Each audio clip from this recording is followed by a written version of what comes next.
The next time you watch content from your favorite social media influencer, look out for some additions to the screen in the form of disclaimers.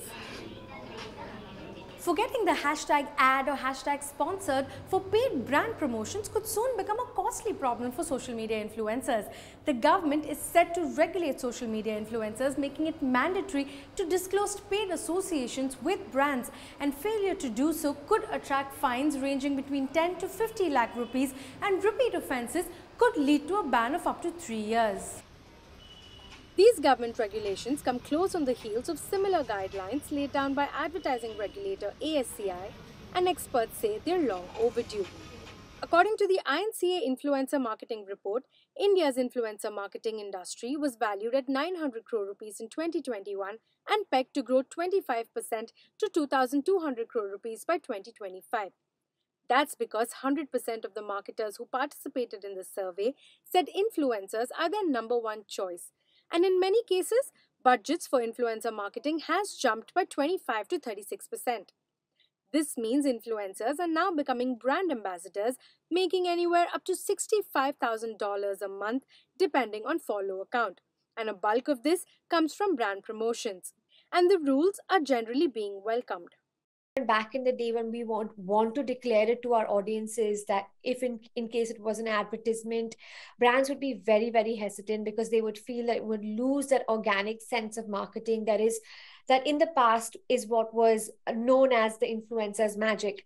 And with the guidelines, we now saw that the brands themselves were asking us as influencers to put all the necessary notifications and declarations so that the consumers are protected. And I think in general, this adds in a lot of responsibility to influencers and the work that we are doing, which in no way is a negative. Most of the brands have been recognizing the importance of being upfront and truthful with their consumers by specifying that this is a piece of content which has been specifically targeted at a certain audience. I think it's been taken quite well and in a positive light. It's actually a win-win that we have now tags saying that this is a sponsored content or it's an advertisement. So one, the brand is being very upfront and truthful with the consumers.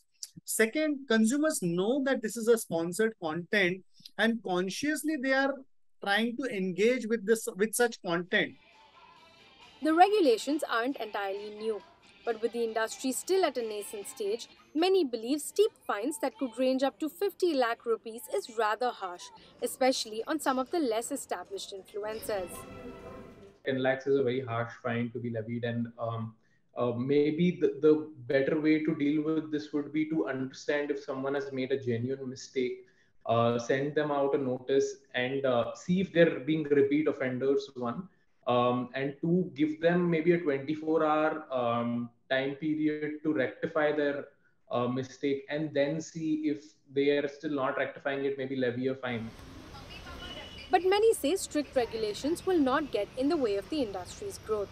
I don't think it'll be too much of an impact. And do I feel that it's going to shift spends from influencer marketing? No, I don't think so. I think influencer marketing is here to stay, and it's probably going to get bigger and bigger as we move on. But some maintain that the rules should go both ways. The industry believes that the onus should also lie equally on brands and agencies and not just influencers. The hope is that the rules will be clear on every aspect of brand influencer engagement, from defining who exactly an influencer is and what exactly is deemed a paid promotion. In Mumbai, Shilpa Rani Peta.